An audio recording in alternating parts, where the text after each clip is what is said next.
আজকে শুরু করছি গ্যাসের গতীয় তত্ত্ব চ্যাপ্টারের দ্বিতীয় ক্লাস। আমরা আগের দিন যা ফর্মুলাগুলো করিয়েছিলাম সেগুলো অবশ্যই ইম্পর্টেন্ট।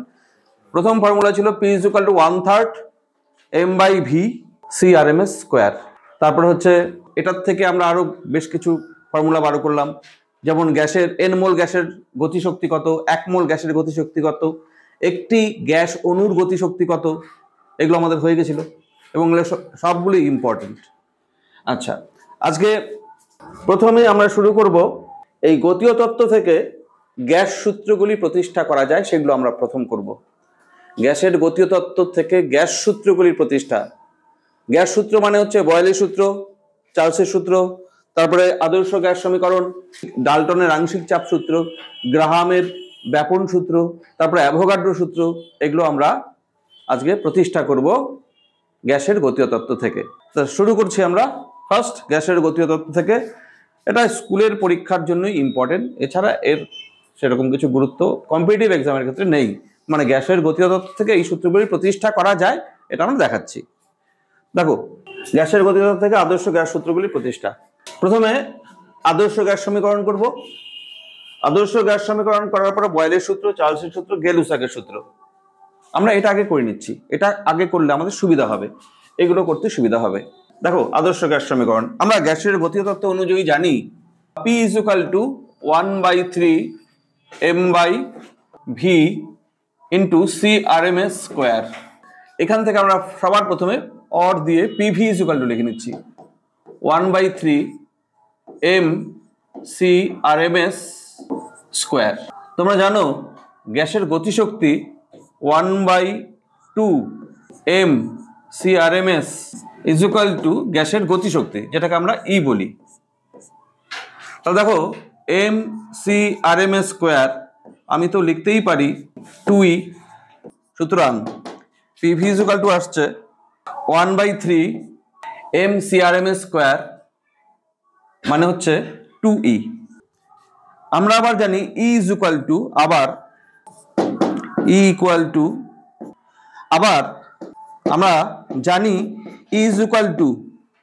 3/2 nRT, এটা আমরা জানি। তাহলে আমি PV = আবার PV থেকে আসো 1/3 2 × E মানে 3/2 nRT। দেখো 2 2 ক্যান্সেল, 3 3 ক্যান্সেল, তাহলে PV = nRT। তাহলে এটা আদর্শ গ্যাস সমীকরণ। বাস, আদর্শ গ্যাস সমীকরণ প্রতিষ্ঠা হয়ে গেল আমাদের। এবার দেখো বয়লের সূত্র। আদর্শ গ্যাস সমীকরণ প্রতিষ্ঠা করার পরে বয়লের সূত্র প্রতিষ্ঠা করা আমাদের একেবারেই সহজ ব্যাপার। আর বয়লের সূত্র করতে পারবো, অ্যাভোগাড্রো সূত্র করতে পারবো, গেলুসাকের সূত্র করতে পারবো। তাহলে প্রথমে আমরা বয়লের সূত্র। দেখো, তুমি আগে এইটুকু করে নিবে, এই পুরোটা করে নিতে হবে, কারণ তোমার যদি আসে গ্যাসের গতীয় তত্ত্ব থেকে বয়লের সূত্র প্রতিষ্ঠা করো, তাহলে তুমি এইটার থেকে শুরু করতে পারো না। গতীয় তত্ত্বের মেইন ফর্মুলা হচ্ছে এটা, ওখান থেকে স্টার্ট করতে হবে। তাহলে এখান থেকে পুরোটা করতে হবে। PV = আগে nRT পর্যন্ত আগে তোমাকে করতে হবে। এবার যদি n ও t ধ্রুবক হয়, n ধ্রুবক t ধ্রুবক, তাহলে r তো এমনি ধ্রুবক, তাহলে তো আমি লিখতেই পারি PV = ধ্রুবক। PV = ধ্রুবক মানেই হচ্ছে বয়লের সূত্র। তার মানে দেখো হয়ে গেল। তাহলে তোমাকে কিন্তু আগে এইটুকু লিখলে হবে না, আগে এই পুরোটা করে নিতে হবে। এবার চার্লসের সূত্র, ঠিক ওখান থেকেই আমরা স্টার্ট করব, PV = nRT। এবার চার্লসের সূত্রে গ্যাসের পরিমাণ মানে n, আর চাপ ধ্রুবক, তার মানে n ও p ধ্রুবক হলে, তাহলে আমি কি লিখবো? n ও p ধ্রুবক হলে, n p ধ্রুবক হলে আমরা v ভ্যারিস t লিখবো। এটাই চার্লসের সূত্র হয়ে গেল। গেলুসাকের সূত্র, গেলুসাকের সূত্র ঠিক ওখান থেকে স্টার্ট করব আমরা, PV = nRT। যদি n মানে গ্যাসের পরিমাণ এবং v ধ্রুবক হয়, তাহলে তো আমি লিখবো p ভ্যারিস t। ব্যাস, গেলুসাকের সূত্র হয়ে গেল। তাহলে এইভাবে আমরা আগে আদর্শ গ্যাস সমীকরণ প্রতিষ্ঠা করে নেবে, যেটাই আসুক সেখান থেকে করা আমাদের সহজ হবে। আচ্ছা, অ্যাভোগাড্রো সূত্র, তাহলে একই রকম ভাবে অ্যাভোগাড্রো সূত্র আমরা লিখব। তুমি তাহলে আগে PV = nRT করে নাও। PV = nRT আমি সংক্ষেপে করাচ্ছি। অন্যভাবেও করা যায়। অ্যাভোগাড্রো সূত্র আমাদের বলছে সমচাপ এবং সমান তাপমাত্রায় গ্যাসের আয়তন মোল সংখ্যার সঙ্গে সমানুপাতিক। তার মানে কি, ব্যাপারটা ওটাই যে সমচাপ এবং তাপমাত্রায় সম আয়তন সকল গ্যাসের সমান সংখ্যক অণু থাকে। তার মানে অ্যাভোগাড্রো সূত্র কিন্তু আসলে ভি ভ্যারিস এন, এটা আমি লিখতে পারি। মানে আয়তন বাড়ালে অণুর সংখ্যা বাড়বে, আয়তন কমালে অণুর সংখ্যা কমবে। তার মানে ভি ভ্যারিস এন, এটা প্রুভ করতে গেলে আমাদের দেখা যাচ্ছে ধ্রুবক কি কি লাগবে। যদি পি তারপরে টি ধ্রুবক হয়, তাহলে কিন্তু আমি লিখতে পারি ভি ভ্যারিস এন। এই যে ভি ভ্যারিস এন, এটাকে আমরা বলি অ্যাভোগাড্রো সূত্র। মানে আয়তন যদি একই হয় তাহলে অণুর সংখ্যা একই হবে, আয়তন যদি বৃদ্ধি পায় তাহলে অণুর সংখ্যা বাড়বে। আচ্ছা, বিকল্প একটা পদ্ধতি দেখো অ্যাভোগাড্রো সূত্র। তোমরা জানো সম আয়তন সকল গ্যাসের সমান সংখ্যক অণু থাকবে যদি চাপ দুটো গ্যাসের সমান হয়, তাপমাত্রা দুটো গ্যাসের সমান হয়, আর যদি আয়তন সমান হয় তাহলে এখানে যে অণুর সংখ্যা থাকবে N1, এখানে অণুর সংখ্যা সমান। এটা তোমরা অ্যাভোগাড্রো সূত্র হিসাবে জানো। আসলে এইটাই ভি ভ্যারিস এন, যত আয়তন বেশি হবে তত মোল সংখ্যা বেশি হবে। এবার দুটো গ্যাস, তো দুটি গ্যাসের ক্ষেত্রে আমি পি দুটো গ্যাসেরই ইকুয়াল ধরলাম। পি এর সূত্র কি 1/3 m into N1 by V into C1 square লিখতে পারি। 1/3 m by V C square. এই স্মল এমটা হচ্ছে একটা গ্যাসের, এটা M1 দাও, এই গ্যাসের যে প্রতিটি অণুর ভর সেটা M1, আর এই গ্যাসের প্রতিটি অণুর ভর হচ্ছে M2। এই গ্যাসের অণুর হচ্ছে আরএমএস গতিবেগ C1, এই গ্যাসের আরএমএস গতিবেগ C2। তাহলে M1 আর অণুর সংখ্যা N1 N2 যদি হয়, প্রথম গ্যাসের ক্ষেত্রে এটা লিখতে পারি। ঠিক দ্বিতীয় গ্যাসের ক্ষেত্রে একই চাপ, আমি দ্বিতীয় গ্যাসের ক্ষেত্রে আমি লিখতে পারি 1/3 M2 into N2 into C2 square by V. চাপ তো সমান দুই গ্যাসের, তাহলে সুতরাং আমি লিখতে পারি 1/3 M1 N1 C1 square by V is equal to 1/3 M2 N2 C2 square by V. এটা সমান 1/3 ক্যান্সেল, ভি ক্যান্সেল। দেখো আসলো কি M1 N1 C1 square is equal two M2 N2 C2 square.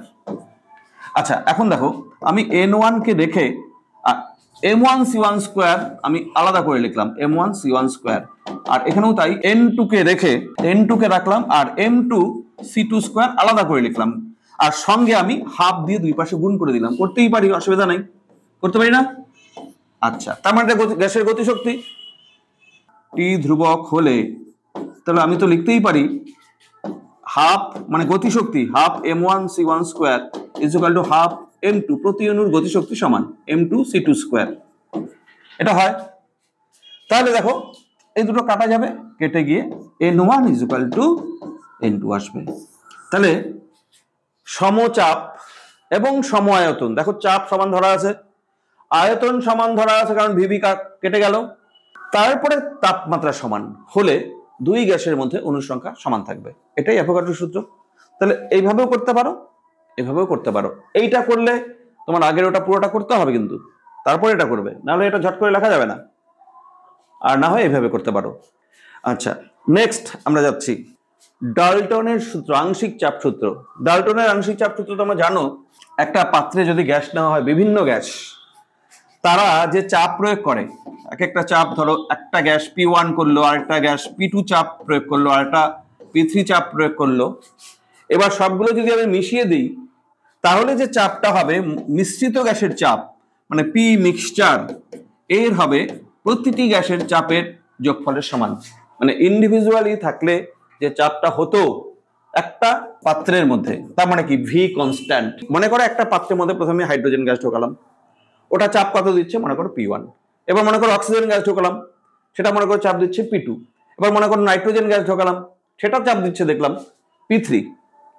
এবার সবগুলো গ্যাসকে আমি একসঙ্গে ঢুকিয়ে দিলাম, সবগুলোকে মিক্স করে দিলাম একই পাত্রের মধ্যে, মানে একই আয়তনের পাত্রের মধ্যে। তাহলে এইবার টোটাল প্রেসার যেটা হবে মিক্সচারের, সেটা হচ্ছে P1 plus P2 plus P3। এটা হচ্ছে ডাল্টনের আংশিক চাপ সূত্র। অর্থাৎ মিশ্রিত গ্যাস একটা পাত্রের দেওয়ালে যে চাপ প্রয়োগ করে সেটা হচ্ছে, যদি আমরা ইন্ডিভিজুয়ালি এককভাবে গ্যাসগুলো নেই, তারা যে চাপ প্রয়োগ করে তাদের যোগফলের সমান হবে মিশ্রিত গ্যাসের চাপ। This is Dalton's law of partial pressure. আচ্ছা, এটা আমরা প্রুভ করতে চাই। দেখো, প্রথম গ্যাসের ক্ষেত্রে প্রথম গ্যাসের চাপ যদি P1 হয়, চাপ P1, আয়তন কিন্তু সবার সমান ধরবো, আয়তন সেম, আয়তন V ধরো। গতিশক্তি কত হবে? গতিশক্তি দেখো, একটু আগে গতিশক্তির ফর্মুলা করা হলো, কিন্তু এই যে এখানে আমি যদি E লিখি, actually PV is equal two কি 2/3E, তাহলে E is equal two 3/2 PV, তাহলে গতিশক্তি ইজ ইকুয়াল টু 3/2 PV। এবার আমরা দেখো এখানে, তাহলে প্রথম গ্যাসের গতিশক্তি আমি যদি E1 লিখি, নিশ্চয় তাহলে 3/2 P1V লিখব। দ্বিতীয় গ্যাসের চাপ P2, আর আয়তন তো সেম, আয়তন V, তাহলে গতিশক্তি কত? E2 is equal two 3/2 P2V। অনুরূপে আমি তো তৃতীয় গ্যাসের জন্য লিখব E3 3/2 P3V, E4 is equal two 3/2 P4V dot dot dot dot. এবার মিশ্রিত গ্যাসের গতিশক্তি, সবগুলোর গতিশক্তি যোগ করলে মিশ্রিত গ্যাসের গতিশক্তি বের হবে। আচ্ছা দেখো, আমি এটা মুছে দিচ্ছি। মিশ্রিত গ্যাসের গতিশক্তি, মিশ্রিত গ্যাসের গতিশক্তি নিশ্চয়ই আমি লিখব E, সেটা মোট শক্তি E1 plus E2 plus E3 plus dot dot dot dot dot, এটা লিখবো। E1 মানে হচ্ছে 3/2 P1V, এটা 3/2 P2V, এটা 3/2 P3V plus dot dot dot dot, এভাবে আসবে। আমি 3/2 কমন নিচ্ছি, V কমন নিচ্ছি, তাহলে ব্র্যাকেটের ভেতরে থাকছে P1 plus P2 plus P3 plus dot dot dot dot, এইভাবে থাকছে। আচ্ছা, মিশ্রিত গ্যাসের গতিশক্তি দেখো। এবার মিশ্রিত গ্যাসের গতিশক্তি আমি আবার দেখো, মিশ্রিত গ্যাসের চাপ যদি আমি বলি P মিক্স, এখানে P মিক্স বললাম মিশ্রিত গ্যাসের চাপ, আয়তন তো সেম আছে, তাহলে মিশ্রিত গ্যাসের গতিশক্তি আবার আমি লিখতে পারি, আবার মিশ্রিত গ্যাসের গতিশক্তি একই পাত্রে রাখা হচ্ছে, is equal to, আমি কিন্তু লিখতে পারি 3/2 P mix into V। এইবার তুমি দুটো ইকুয়াল করলে কি পাবে? 3/2 P mix into V is equal to 3/2 V into P1 plus P2 plus P3 plus dot dot dot dot dot bracket close, VV cancel, 3/2 3/2 cancel, তাহলে P mix মিশ্রিত গ্যাসের যে চাপ সেটা P1 প্লাস P2 প্লাস প্রতিটি gas যে চাপ দেয় তাদের যোগফলের সমান। এটাই ডাল্টনের সূত্র, এটাই ডাল্টনের আংশিক চাপ সূত্র, আংশিক চাপ সূত্র।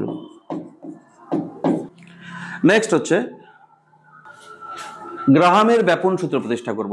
গ্রাহামের ব্যাপন সূত্র তোমরা কেমিস্ট্রিতে পড়েছো, জানো যে ব্যাপনের হার, আর দিয়ে যদি লিখি রেট অফ ডিফিউশন, ব্যাপনের হার, এটা ঘনত্বের বর্গমূলের ব্যস্তানুপাতিক হয়। এটা আমরা প্রতিষ্ঠা করতে চাচ্ছি। দেখো প্রতিষ্ঠা আমরা কি করে করব। আমি আবার দুটো গ্যাস নিচ্ছি, চাপ ইজ ইকুয়াল টু 1/3, দেখো চাপের সূত্র তো বিভিন্নভাবে লেখা যায়, আমি রো সি স্কোয়ার একটা সূত্র লিখতে পারি। প্রথম গ্যাসের ঘনত্ব রো 1 আর আরএমএস গতিবেগ C1।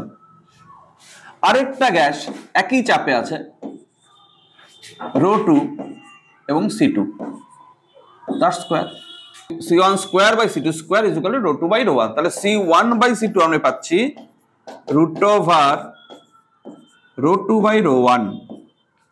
আবার ব্যাপনের হার, সেটা আমি যদি আর লিখি, এইটা হবে গতিবেগের সঙ্গে সমানুপাতিক। যার গতিবেগ বেশি হবে তার ব্যাপনের হার বেশি হবে। তাহলে R1/R2 ব্যাপনের হারের অনুপাত দুটি গ্যাসের মধ্যে। আমি তো লিখতে পারবো C1/C2 লিখতে পারবো। C1/C2 মানে হচ্ছে আবার এইমাত্র প্রুভ করলাম আমরা ρ2/ρ1 হয়। সুতরাং R ভ্যারিজ 1/√ρ। এটাই গ্রাহামের ব্যাপন সূত্র। গ্রাহামের ব্যাপন সূত্র। নেক্সট যাচ্ছে আমরা, দেখো গ্যাসের গতীয় তত্ত্বের এই চ্যাপ্টারের সব থেকে যে ইম্পর্টেন্ট টপিক সেটা হচ্ছে স্বাধীনতার মাত্রা, এবং তারপরের টপিক হচ্ছে আমাদের শক্তি সমবিভাজন নীতি। দেখো এটা আমরা বুঝবো। স্বাধীনতার মাত্রা বলতে কি বুঝি?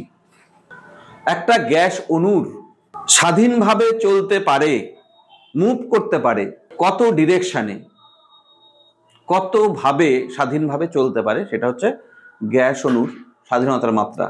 কিচ্ছু বুঝতে পারো না এখনো। ধরো একটা দড়ি টানানো আছে, একটা পিঁপড়া দড়ি বরাবর হেঁটে হেঁটে যাচ্ছে। তাহলে পিঁপড়াটির যাবার রাস্তা একটাই, তাহলে আমি বলবো পিঁপড়া তো অন্যদিকে যেতে পারবে না, দড়ি টানানো আছে, দড়ি বরাবর হেঁটে হেঁটে যাচ্ছে। তাহলে পিঁপড়ার স্বাধীনতার মাত্রা আমরা বলবো একটা, একদিকেই যেতে পারে জন্য একটা। আসলে গতিশক্তি কত রকম ভাবে হতে পারে। এক্স অক্ষ বরাবর যদি যায় পিঁপড়াটি, তাহলে গতিশক্তি শুধু ½ mv(x²) হবে, এক্স অক্ষ বরাবর যাচ্ছে। তাহলে পিঁপড়াটির গতিশক্তি ½ mv(x²) হবে। দেখো গতিশক্তির সংখ্যা দিয়ে স্বাধীনতার মাত্রা হিসাব করা হবে। তাহলে পিঁপড়াটির গতিশক্তি শুধুমাত্র একই দড়ি বরাবর হেঁটে যাচ্ছে, তাহলে গতিশক্তি একটাই হতে পারে। তাহলে স্বাধীনতার মাত্রা পিঁপড়াটির এক। এইবার ধরো একটা মশা উঠছে, এই চারপাশে মশা উঠছে, এটা দেখো এক্স অক্ষ বরাবর যেতে পারছে, ওয়াই অক্ষ বরাবর যেতে পারছে, আবার জেড অক্ষ বরাবর যেতে পারছে। তাহলে স্বাধীনতার মাত্রা কটা হলো? তিনটা। তার মানে তার গতিশক্তি ½ mv(x²) থাকছে, ½ mv(y²) থাকতে পারে, ½ mv(z²) থাকতে পারে। কার এটা?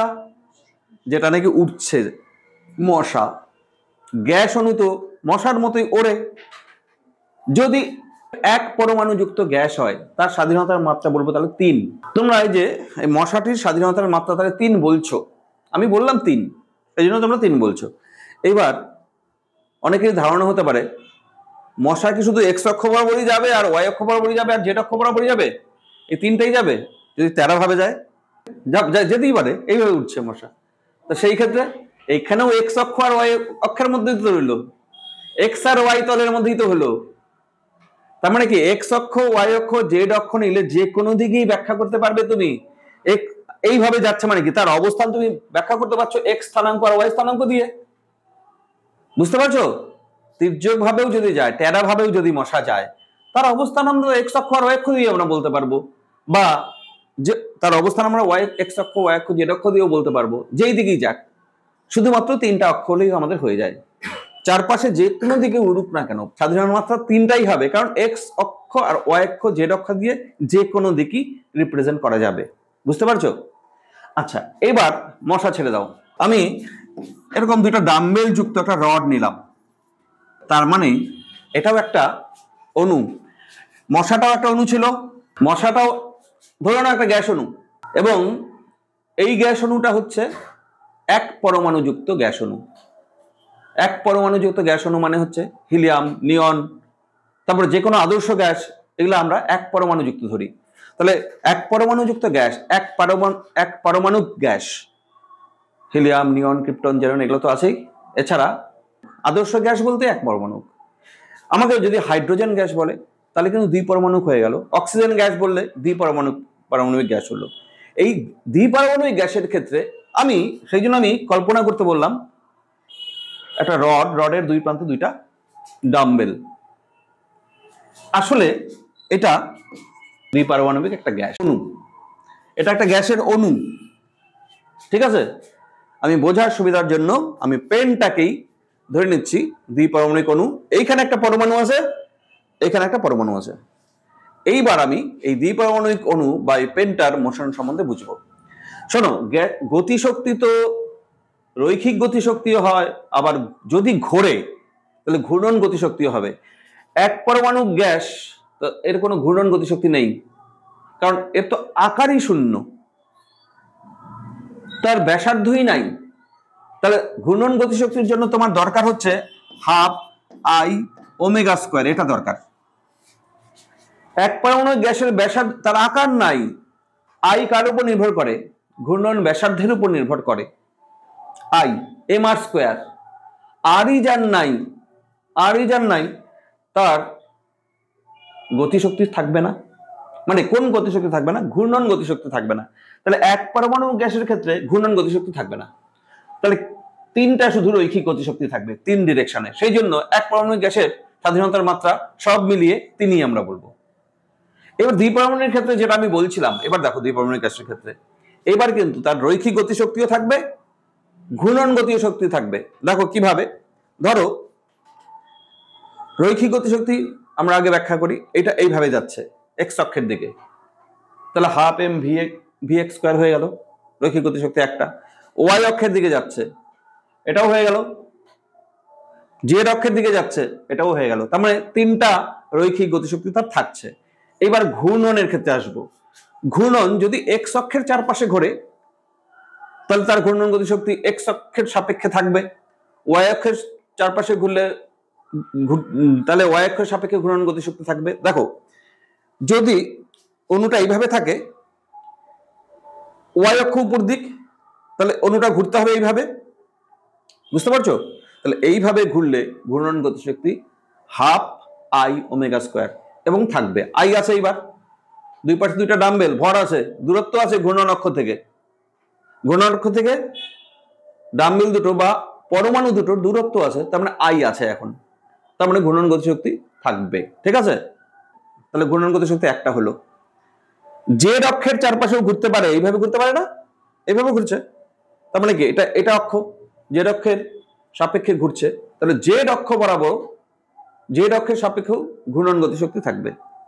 কিন্তু এক্স অক্ষের সাপেক্ষে ঘূর্ণন গতিশক্তি থাকবে না, তাকে ঘুরতে হবে এইভাবে। এবার তার তো আকার নাই, এবার তো ব্যাসার্ধ শূন্য হয়ে যাচ্ছে, তার মানে আই থাকবে না। তার মানে ঘূর্ণন গতিশক্তি টোটাল কয়টা হলো? দুইটা হলো। একটা হচ্ছে ওয়াই অক্ষ বরাবর, আর একটা জেড অক্ষ বরাবর। এক্স অক্ষ বরাবর এটা শোয়ানো আছে, তাহলে এক্স অক্ষের সাপেক্ষে ঘুরলে এইভাবে ঘুরতে হবে, বুঝতে পারছো? এইভাবে ঘুরতে হবে। তো এই ক্ষেত্রে ঘূর্ণন গতিশক্তি থাকবে না, শূন্য। জড়তা ভ্রামকই তার নাই। জড়তা ভ্রামক তো ঘূর্ণন অক্ষ থেকে দূরত্বের উপর নির্ভর করবে, দূরত্ব শূন্য। আর এগুলোর আকার নাই তো। আমি পেনটা মোটা দেখতে পাচ্ছ, ঘূর্ণন গতিশক্তি না হয় থাকলো, কিন্তু আর কল্পনা করতে হবে এর কোনো থিকনেস নেই, অণুর আকার শূন্য। এখানে একটা পরমাণুগুলো শূন্য আকার, এখানেও আছে এখানেও আছে। তাহলে এইভাবে যদি ঘোরে তাহলে ঘূর্ণন গতিশক্তি থাকবে না। তাহলে দ্বিপারমাণবিক গ্যাসের ক্ষেত্রে কটা হলো? পাঁচটা হলো। রৈখিক হলো তিনটা, ঘূর্ণন হলো দুটা, বুঝতে পারছো? মনে রাখতে হবে। এবার দেখো ত্রিপারমাণবিক। দেখো ত্রিপারমাণবিক গ্যাস মানে ধরো এইরকম লিনিয়ার রৈখিক, যেমন কার্বন ডাইঅক্সাইড অণু তোমরা জানো রৈখিক হয়। দ্বিপারমাণবিক গ্যাসের ক্ষেত্রে যেমন পাঁচটা হয়, দ্বিপারমাণবিক গ্যাসের কটা? পাঁচটা, তাই না? পাঁচটার মধ্যে তিনটা রৈখিক আর দুইটা ঘূর্ণন। এক পারমাণবিক গ্যাসের ক্ষেত্রে কয়টা হয়? তিনটা, তিনটাই রৈখিক, ঘূর্ণনটা কত? শূন্য, তাই না? ত্রিপারমাণবিক ক্ষেত্রে এবার আমরা বুঝবো। দ্বিপারমাণবিক যেমন oxygen gas, nitrogen gas, hydrogen gas. এবার ত্রিপারমাণবিক গ্যাস কার্বন ডাইঅক্সাইড বুঝবো। এখানে দেখো কার্বন ডাইঅক্সাইডের ক্ষেত্রে ঠিক এটার মতোই হবে, দ্বিপারমাণবিক গ্যাসের মতোই তো হবে, রৈখিক তো। এখানেও তাহলে তিনটা রৈখিক গতিশক্তি থাকবে, half M V X square, half M V Y square, half M V Z square. এবার ঠিক ঘূর্ণন গতিশক্তিও দুটো থাকবে, half I X omega square, half I Y omega square এরকম ভাবে থাকবে। এটা এক্স থাকবে না, আই ওয়াই আই জেড থাকবে। থাকতেই পারে আমার ডিরেকশন অনুযায়ী আমি যেভাবে বোঝাচ্ছি তোমাদের সেটা এক্স অক্ষ বরাবর নেই। কেউ যদি এইভাবে সরানো ধরে তখন আবার এক্স অক্ষের সাপেক্ষে তখন গতিশক্তি থাকবে। তা কার্বন ডাইঅক্সাইডের ক্ষেত্রে এটা যেহেতু রৈখিক, দ্বিপারমাণবিক গ্যাস যেমন ঠিক সেরকমই হবে। তার মানে এর রৈখিক স্বাধীনতার মাত্রা 3 আর ঘূর্ণন স্বাধীনতার মাত্রা 2, মোট তাহলে 5ই হবে। এইবার কথা হচ্ছে যদি কার্বন ডাইঅক্সাইড অণু না হয়ে অন্য জলের অণু হয়, এটাও তো ত্রিপারমাণবিক। দেখো এখানে এইচ, এখানে ও, এখানে এইচ, তাই না? এরকম থাকে, কেমিস্ট্রিতে পড়ছো। আচ্ছা, নন লিনিয়ার, অরৈখিক। এইবার দেখো 3টা তার রৈখিক থাকবে, এক্স অক্ষ বরাবর যাচ্ছে। এই যে 3টা, এইখানে একটা, এখানে একটা, এখানে একটা, এক্স অক্ষ বরাবর যখন যাচ্ছে রৈখিক থাকবে half M V X square. উপর দিকে যখন যাবে, হ্যাঁ এইদিকে যখন যাবে হাফ। 3টা তাহলে রৈখিক থাকছে এক্স ওয়াই জেড অক্ষ 3 বরাবর। এবার ঘূর্ণন হিসাব করব আমরা। দেখো ওয়াই অক্ষের চারপাশে ঘুরতেই পারে, তার জন্য ওয়াই অক্ষের চারপাশে ঘূর্ণন গতিশক্তি থাকবে। জেড অক্ষের চারপাশে ঘুরতে পারবে, জেড অক্ষের সাপেক্ষে ঘূর্ণন গতিশক্তি থাকবে। এইবার কিন্তু এক্স অক্ষের চারপাশেও ঘুরতে পারবে। কারণ কি বলতো, এখানে একটা অণু, এখানে একটা অণু, আর মনে করো এখানে একটা অণু। এবার দেখো এটা এইভাবে ঘুরতে পারছে, তাই না? এভাবে ঘুরতে পারে। আমি যদি এটাকে ঘোরাই তাহলে এই অণুটা এইভাবে ঘুরবে। অরৈখিক হলে ঘূর্ণন গতিশক্তি তার 3 রকম ভাবে ডেসক্রাইব করা যাবে। তার মানে ঘূর্ণন স্বাধীনতার মাত্রা হচ্ছে অরৈখিকের ক্ষেত্রে 3। টোটাল স্বাধীনতার মাত্রা কটা হবে? 6। তাহলে আমরা কি শিখলাম?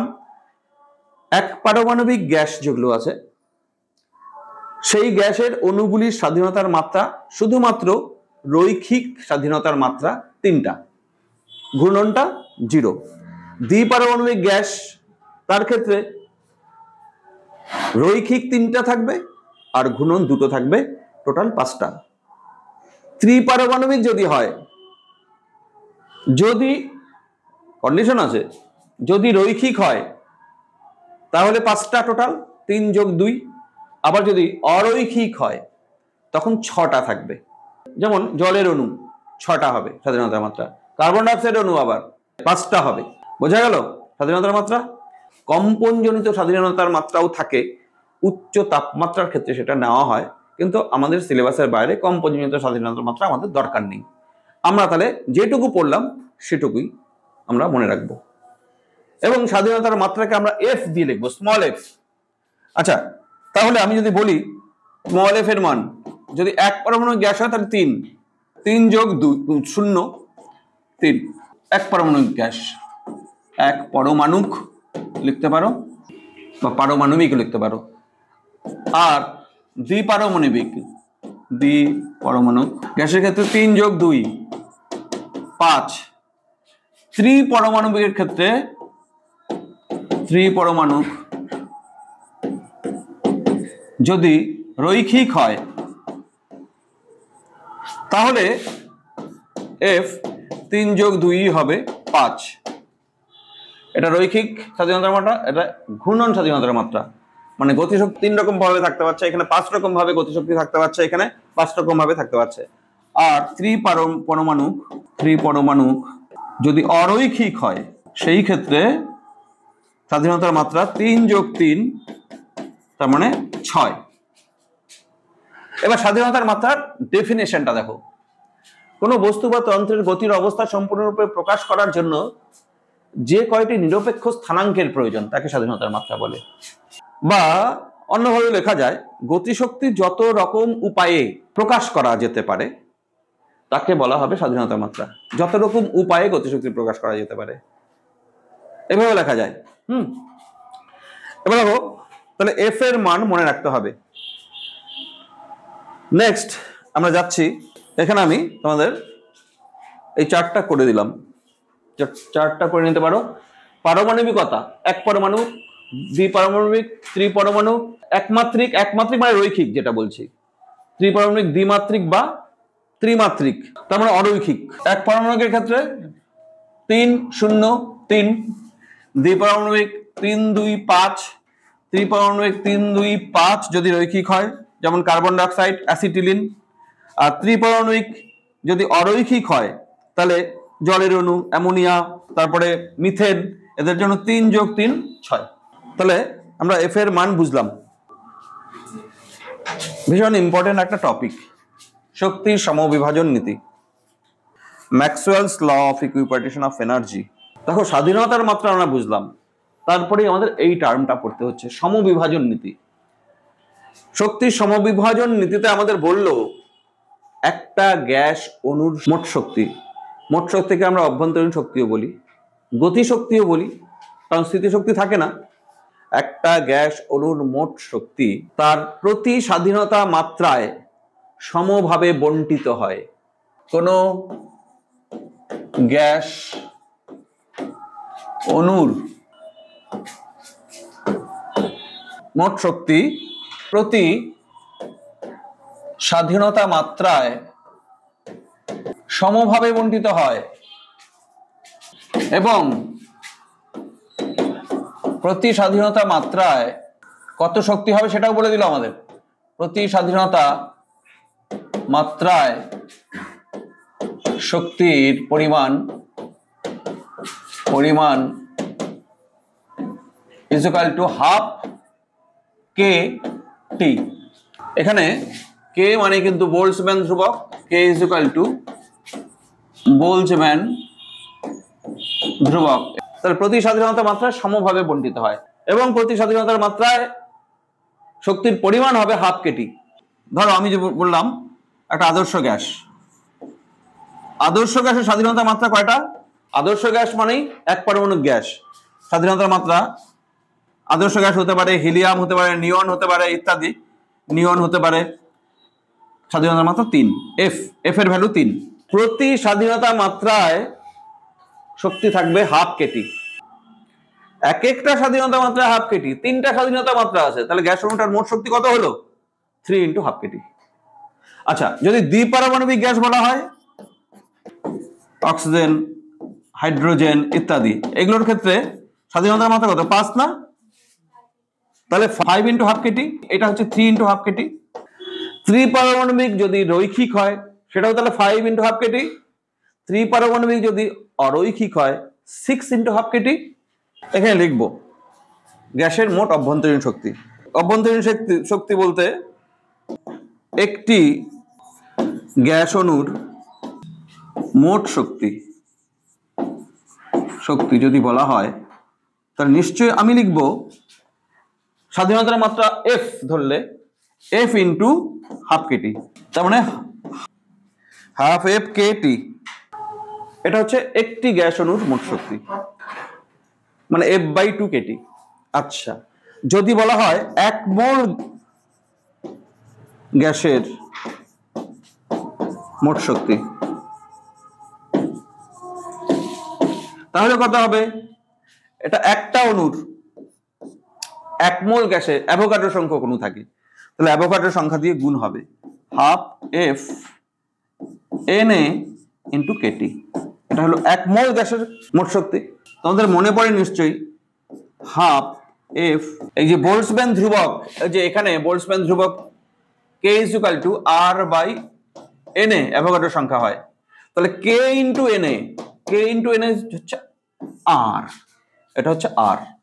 তাহলে আমি F/2 × RT, এটা মোট শক্তি হলো কতখানি গ্যাসের?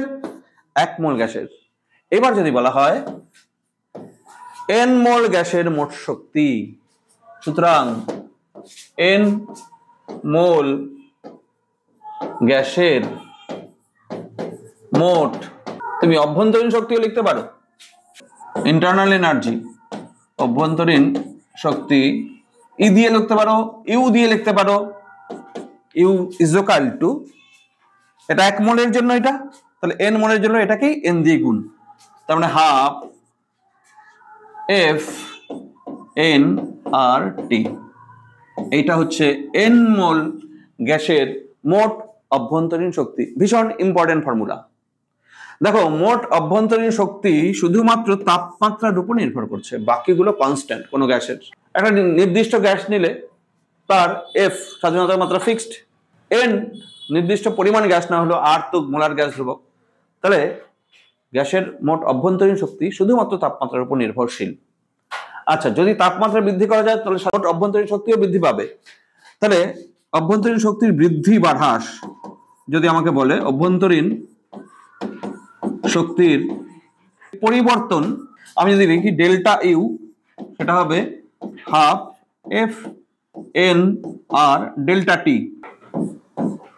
তাহলে তাপমাত্রা চেঞ্জ করলে অভ্যন্তরীণ শক্তির পরিবর্তন হবে। তাপমাত্রা বৃদ্ধি করলে অভ্যন্তরীণ শক্তি বাড়বে, তাপমাত্রা হ্রাস করলে অভ্যন্তরীণ শক্তি কমবে। কঠিন তরলের ক্ষেত্রে আপেক্ষিক তাপ ফিক্সড হয়, কোনো কঠিন পদার্থের আপেক্ষিক তাপ নির্দিষ্ট। যেমন বরফের আপেক্ষিক তাপ আমরা 0.5 ধরে আমরা করি, জলের আপেক্ষিক তাপ 1। তাহলে কঠিন পদার্থের আপেক্ষিক তাপ বা তরল পদার্থের আপেক্ষিক তাপ ফিক্সড, কিন্তু গ্যাসের আপেক্ষিক তাপ ওইরকম ফিক্সড না। কঠিন পদার্থের আপেক্ষিক তাপের formula Q is equal to M S delta T. এটাই তো আপেক্ষিক তাপ ছিল, তাই না? S is equal to Q by M delta T. আপেক্ষিক তাপের সূত্র এটা ছিল, ক্যালোরিতে তোমরা এটা পড়েছো তো। এস হচ্ছে আপেক্ষিক তাপ। আপেক্ষিক তাপের সংজ্ঞা কি ছিল? একক ভরের পদার্থের একক উষ্ণতা বৃদ্ধি করলে যে পরিমাণ তাপ লাগে। গ্যাসের ক্ষেত্রে আপেক্ষিক তাপ আমরা এস দিয়ে লিখবো না, আমরা সি দিয়ে লিখবো। C is equal to M by delta T. তাহলে আমি একক ভরের গ্যাসের একক উষ্ণতা বৃদ্ধি করতে যে পরিমাণ তাপ লাগে সেটাকে আমরা গ্যাসের আপেক্ষিক তাপ বলছি, কিন্তু এই সংজ্ঞাটা অসম্পূর্ণ। গ্যাসের আপেক্ষিক তাপ এরকম ফিক্সড হবে না, 0 থেকে অসীম পর্যন্ত হতে পারে। আমরা গ্যাসের আপেক্ষিক তাপ সেই জন্য দুটো আপেক্ষিক তাপ নিয়ে থাকি, একটা হচ্ছে আয়তন স্থির রেখা একটা আপেক্ষিক তাপ, আর চাপ স্থির রেখা আরেকটা আপেক্ষিক তাপ। স্থির চাপে একটা আপেক্ষিক তাপ আর স্থির আয়তনে আপেক্ষিক তাপ, এই দুটো ফিক্সড। যদি চাপ স্থির না রাখো বা আয়তন স্থির না রাখো তাহলে আপেক্ষিক তাপের মান কিন্তু 0 থেকে ভ্যারি করবে অসীম পর্যন্ত। সেই জন্য আপেক্ষিক তাপ গ্যাসের ক্ষেত্রে স্থির চাপ আর স্থির আয়তন কথাটা বলতে হবে।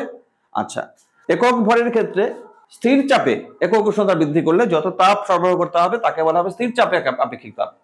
আবার একক ভরের গ্যাসের স্থির আয়তনে একক উষ্ণতা বৃদ্ধি করলে যে পরিমাণ তাপ লাগবে তাকে বলা হবে স্থির আয়তনে আপেক্ষিক তাপ। আমরা লিখবো একটা সিপি আর একটা সিভি। আচ্ছা, কিন্তু আমাদের দেখো ভরটা আমি কত নিলাম এখানে, একক ভর না, আমাদের ইম্পর্টেন্ট হচ্ছে মোলার আপেক্ষিক তাপ। মোলার আপেক্ষিক তাপটা ইম্পর্টেন্ট। মোলারের ক্ষেত্রে কিন্তু একক ভর না, 1 মোল গ্যাস। তাহলে মোলার আপেক্ষিক তাপের ক্ষেত্রে আমি সি ইজ ইকুয়াল টু কি লিখবো, কিউ বাই এন ডেল্টা টি লিখবো। বুঝতে পারছো? ভরটা দেখো এন নিচ্ছি, 1 মোল। 1 মোল গ্যাসের এন এর ভ্যালু 1, ডেল্টা টির ভ্যালু 1। তাহলে 1 মোল গ্যাসের একক তাপমাত্রা বৃদ্ধি করতে যদি স্থির চাপে তাপ দিতে হয় তখন আমরা সিপি বলবো, আর যদি স্থির আয়তনে তাপ দিতে হয় তাহলে সিভি বলবো। তাহলে এখানে আমি সিভি যখন বলবো কিউ বাই এন ডেল্টা টি, তার মানে কি এই কিউটা তুমি ভি এখানে ফিক্সড করে দিলাম, বা ডি কিউ লিখতে পারো, ডেল্টা কিউ ভি আয়তন স্থিরে তুমি তাপ দিলে, আর যদি চাপ স্থিরে তাপ দাও ডেল্টা কিউ চাপ স্থির বাই এন ডেল্টা টি, এইভাবে লিখতে পারি আমরা। তাহলে Q P by N delta T CP, Q suffix V by N delta T CV, এটাকে আমরা বলবো মোলার আপেক্ষিক তাপ। তাহলে মোলার আপেক্ষিক তাপ দুটো, একটা সিপি আর একটা সিভি। 1 মোল গ্যাসের একক উষ্ণতা বৃদ্ধি করতে যে তাপ লাগবে, স্থির চাপে একবার বলো তাহলে ওটা সিপি, আর স্থির আয়তনে একবার বলো সেটা হবে সিভি। আচ্ছা, তাহলে সংজ্ঞা আমরা কিভাবে লিখবো? দেখো সংজ্ঞা আমরা লিখতে পারি স্থির আয়তনে আপেক্ষিক তাপ, স্থির আয়তনে 1 মোল গ্যাসের একক উষ্ণতা বৃদ্ধিতে যে তাপ প্রয়োজন তাকে স্থির আয়তনে মোলার আপেক্ষিক তাপ বলে। তার মানে কিউ স্থির আয়তনে যদি তাপ দাও, কিউ ভি নাম দিলাম, সেটা হচ্ছে N into CV into DT বা ডেল্টা টি দিতে পারো। তবে একটা জিনিস, যে কিউ এর মান যখন আয়তন স্থির থাকবে তখন চেঞ্জ ইন ইন্টারনাল এনার্জি সমান হয়। তো সেই ক্ষেত্রে আমি DU is equal to N CV DT লিখতে পারি। তার মানে এখান থেকে আমি লিখতে পাচ্ছি CV is equal to DU by N DT. তাহলে স্থির আয়তনে আপেক্ষিক তাপ ডিইউ বাই এন ডিটি। ঠিক আছে, এইখানে কেন লিখলাম তাপগতিবিদ্যার প্রথম সূত্র থেকে লেখা, এটা সেটা পরে আমি জানাবো।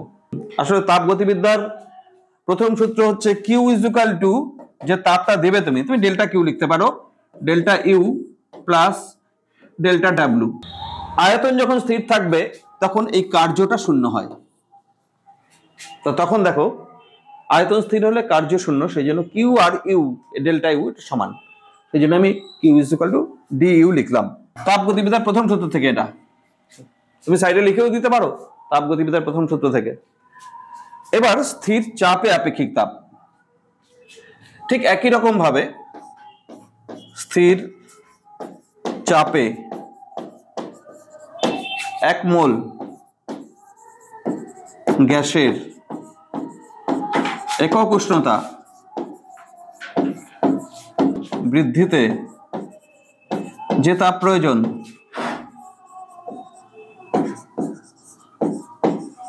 তাকে স্থির চাপে মোলার আপেক্ষিক তাপ বলে। তাহলে এই ক্ষেত্রেও কিউ পি যখন শিফট থাকবে তখন এন সিপি ইন্টু ডিটি লিখবো। আচ্ছা, বা তুমি এটাকে CP is equal to Q by N DT লিখতে পারো, কিন্তু এই চাপটা অবশ্যই স্থির থাকতে হবে। এখানে কিউপি, এখানে কিন্তু কিউ এর জায়গায় কিন্তু আর ইউ লেখা যাবে না। এখানে কিউ মানে হচ্ছে টোটালটাই তাপগতিবিদ্যার প্রথম সূত্রের যে ডিইউ প্লাস পিডিভি বা ওয়ার্ক ডান সেটা সহ। মোলার আপেক্ষিক তাপের একক, তাপ মানে জুল, এসআই পদ্ধতিতে আমি লিখছি পার মোল পার কেলভিন, জুল পার মোল পার কেলভিন। সিভি সিপি দুটোরই ইউনিট একই হবে, জুল পার মোল পার কেলভিন। হলো, আসলে থার্মোডাইনামিক্স যখন পড়াবো তখন তো সিপি সিভি আরো ডিটেইলস হবে, সিপি গ্রেটার দেন সিভি এবং সিপি সিভির যে অনুপাত সেটা কত, সিপি সিভির বিয়োগফলটা কত, এগুলো একটু জানতে হয়। আমি একটু বলেই দিচ্ছি, এই সূত্রগুলো একটু মনে রাখতে হবে। মনে রাখার জন্য বলছি, তাহলে আমরা কি কি পেলাম? সিভি পেলাম ডিইউ বাই এন ডিটি, একটা ফর্মুলা। নাম্বার 2 পেলাম CP is equal two DQ, তুমি লিখতে পারো ডিকিউ বাই এন ডিটি, এটাও লিখতে পারো। এরপরে তোমার মনে রাখতে হবে, পরে পড়ানো হবে, CP is equal to CV plus R. Number 4 CP আর সিভির অনুপাত যেটা, সেটাকে আমরা বলি গামা। এই কটা জিনিস মনে রাখতে হবে। এবার দেখো আমরা ক্যালকুলেশন করব সিপি আর CV in terms of degrees of freedom, স্বাধীনতার মাত্রার সাপেক্ষে সিপি সিভির মান কত হয়। স্বাধীনতার মাত্রা ও মোলার আপেক্ষিক তাপের সম্পর্ক। সবার আগে ইউ এর মান লেখো, U is equal to F by 2 N R T. এখানে মনে রাখবে, মনে রেখো অনেক কিছু আসবে, এটুকু আপাতত মনে রাখতে হবে। হ্যাঁ, তাহলে U is equal to F by 2 NRT, এটা আমরা জানি। তাহলে ডিইউ বাই ডিটি যদি আমাদের বলে কেউ, তাহলে আমি তো লিখবো ডেরিভেটিভ করলে এফ বাই 2 এনআর আসবে, টি ডেরিভেটিভ 1। সঙ্গে সঙ্গে আমি পেয়ে যাচ্ছি সিভি। সুতরাং সিভি দেখো, সিভি হচ্ছে আমরা জানি ডিইউ বাই এন ডিটি। এবার দেখো ডিউ বাই ডিটি মানে হচ্ছে নিচে 1 বাই এন, আর ডিউ বাই ডিটি মানে হচ্ছে F by 2 N R. N N cancel, তাহলে সিভির ভ্যালু হচ্ছে F/2R, এটা হচ্ছে সিভি। তাহলে সিভি দেখো গ্যাসের আপেক্ষিক তাপ মানে মোলার আপেক্ষিক তাপ স্বাধীনতার মাত্রার উপর নির্ভর করছে, কত স্বাধীনতার মাত্রা তার উপর নির্ভর করছে। তাহলে সিভি হলো। এবার দেখো সিপি কত, সিপি তো আমরা জানি সিভি প্লাস আর, সিভি কত F/2R প্লাস আর। আমি এখানে ক্যালকুলেশন করলে পাচ্ছি CP is equal to R common 1 plus F/2। দেখো সিপি মনে রাখতে হবে, এগুলো এই বক্সের মধ্যে যেগুলো সেগুলো অবশ্যই মনে রাখতে হবে। এবার gamma, gamma is equal to CP by CV, CP মানে R into 1 plus F/2 by CV মানে হচ্ছে আর ইন্টু F/2। এবার আর আর ক্যান্সেল গিয়ে 1 প্লাস F/2 উপরে আর নিচে F/2, আমি আলাদা আলাদা লিখে দিচ্ছি, এটা 1/F/2 প্লাস F/2 1, তার মানে হচ্ছে 1 প্লাস এটা 2/F হয়। Gamma is equal to 1 plus 2/F। তাহলে আমরা সিপি, সিভি এবং গামা আমরা বার করলাম in terms of F. Next দেখো, এটা বাদ, তোমাকে যদি বলে হিলিয়াম গ্যাস বা আইডিয়াল গ্যাস মানে আদর্শ গ্যাস, বলো স্বাধীনতার মাত্রা কত? 3 না? সিভি কত? সিভির ফর্মুলা কি? F/2R না? তাহলে সিভি কত আসবে? 3/2R। সিপি কত? 1 প্লাস F/2 ইন্টু আর। তাহলে দেখো হিলিয়াম গ্যাস বা আইডিয়াল গ্যাস মানে মনোঅ্যাটমিক গ্যাস, এফ জানি, সিভি জানতে পারবো, সিপি কত? F/2 মানে 3/2 প্লাস 1 না 5/2 আসবে, 5/2R আসবে। বুঝতে পারছো? গামা কত আসবে? গামাকে সিপি কে সিভি দিয়ে ভাগ করে দাও, গামা কত আসবে?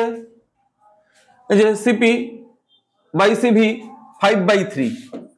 দেখছো এক পারমাণবিক গ্যাসের হয়ে গেল। দ্বিপারমাণবিক গ্যাস ধরো অক্সিজেন, হাইড্রোজেন, এগুলো বলো এফ এর মান কত? 5। তাহলে সিভি কত তার?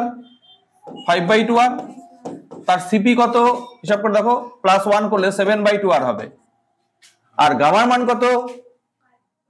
7/5। এটা আসবে 1.6 এর মতো, এটা দ্বিপারমাণবিক গ্যাস 1.4 এর মতো আসবে। আর যদি তুমি মনে করো ত্রিপারমাণবিক গ্যাস নাও, ধরো তাহলে carbon die oxide gas, linear যেগুলো গ্যাস, তারপরে অ্যাসিটিলিন গ্যাস C2H2, হ্যাঁ এটা স্বাধীনতার মাত্রা 5, তাহলে এটা 5/2RE হবে, আর এটা 7/2RE হবে, আর এটা 7/5E হবে। কিন্তু আমাকে যদি বলে জলের অণু, জলীয় বাষ্প, হ্যাঁ বা মিথেন CH4, এর ক্ষেত্রে 6, আর এটা হবে 6/2 মানে 3R হবে, আর এটা হবে 4R। এটার সঙ্গে আর যোগ করলেই এটা হবে, সিভির সঙ্গে আর যোগ করলে এটা হবে। আর এটা কত হবে? 4/3। 4/3 মানে হচ্ছে এটা তো ওইটাই 1.4, আর 4/3 মানে হচ্ছে 1.33। তোমার জন্য একটা টেবিল করা আছে এখানে। সিভির মান এক পারমাণবিক গ্যাস 3/2, 5/2R, 5/3, এটা হচ্ছে 3/2 nRT। মোট শক্তিটাও লেখা আছে এখানে এক্সট্রা।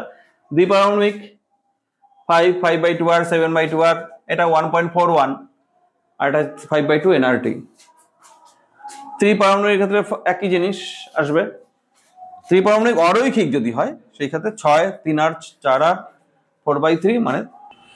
হ্যাঁ দেখো এবার আমরা পড়বো গড় মুক্ত পথ। গ্যাসের গতীয় তত্ত্বের যে বেসিক পোস্টুলেটস বা অ্যাজাম্পশন বা স্বীকার্য, সেখানে বলা হয়েছিল গ্যাসের অণুগুলি পরস্পরের সঙ্গে সংঘর্ষ করে এবং এর স্থিতিস্থাপক সংঘর্ষ হয়।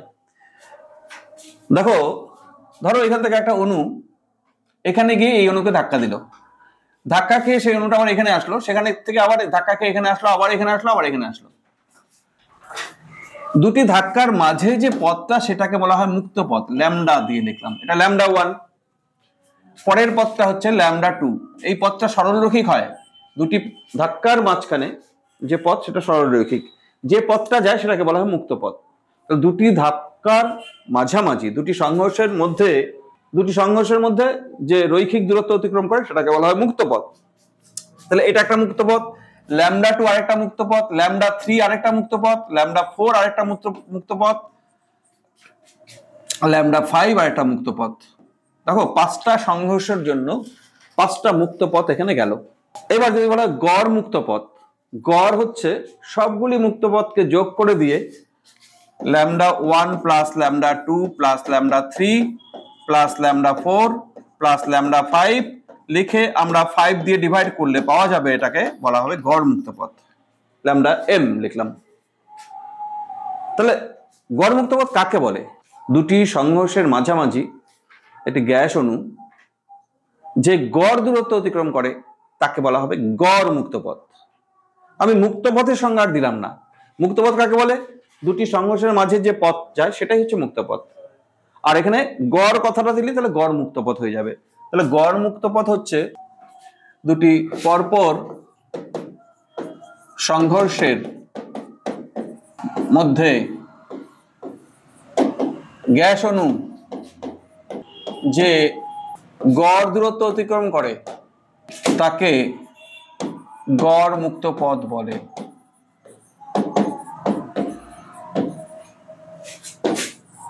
আচ্ছা, আসলে ল্যামডা m মানে হচ্ছে অনেকগুলো ল্যামডার, ধরো n সংখ্যক সংঘর্ষ হলো, মনে করো lambda 1 plus lambda 2 plus lambda 3 plus dot dot dot dot lambda n, তাহলে n দিয়ে ভাগ করতে হবে সংঘর্ষের সংখ্যা দিয়ে, এটা গড় মুক্ত পথ। আচ্ছা, এবার গড় মুক্ত পথের রাশিমালা আমরা নির্ণয় করতে চাচ্ছি। আমি 3টা গ্যাস অণু ধরে নিচ্ছি, এই একটা গ্যাস অণু, এই একটা গ্যাস অণু। দেখো এই 3টা গ্যাস অণু, প্রতিটির ব্যাস, অণুগুলির ব্যাস আমি ধরে নিব, অণুগুলির প্রতিটির ব্যাস আমি ধরে নিচ্ছি d। আণবিক ঘনত্ব একক আয়তনে অণুর সংখ্যা, আণবিক ঘনত্ব মানে একক আয়তনে অণুর সংখ্যা, আণবিক ঘনত্ব আমি ধরে নিচ্ছি n। দেখো এইটুকু d, এইটুকু d, এইটুকু d, ব্যাস, এই 3টা ব্যাস।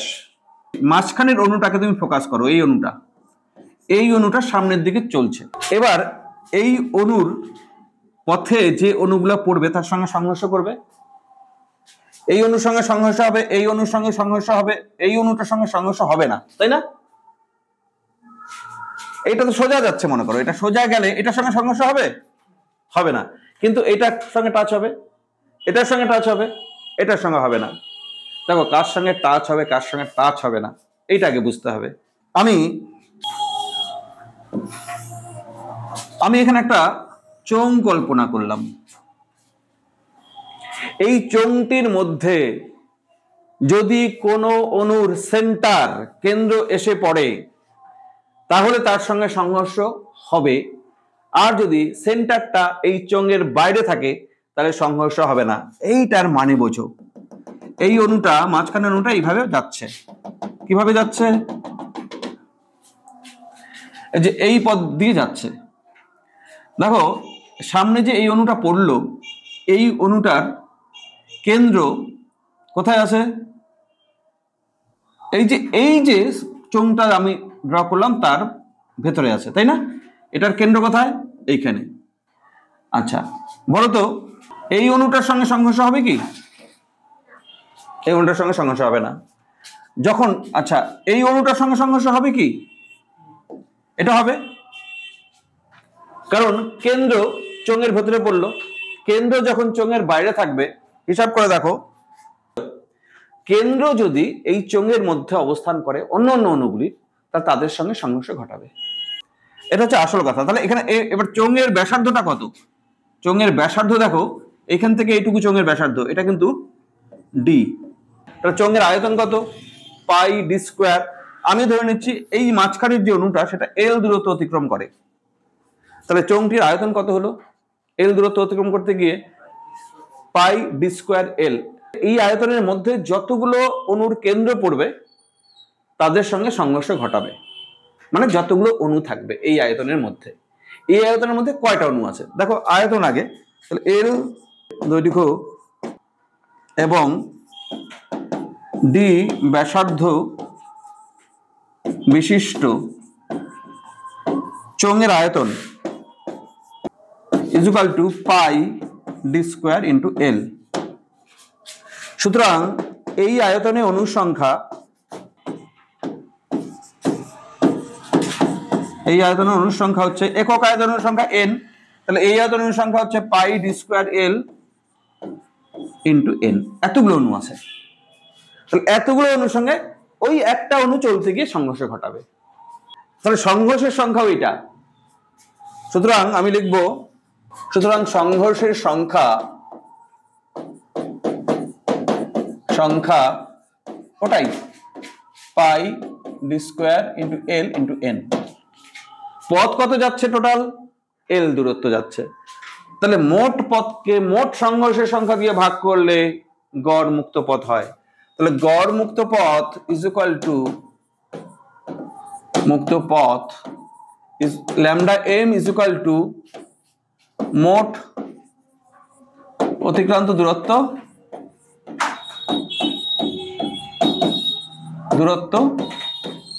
বাই সংঘর্ষের সংখ্যা। মোট অতিক্রান্ত দূরত্ব হচ্ছে এল আর সংঘর্ষের সংখ্যা হচ্ছে pi D square into L into N.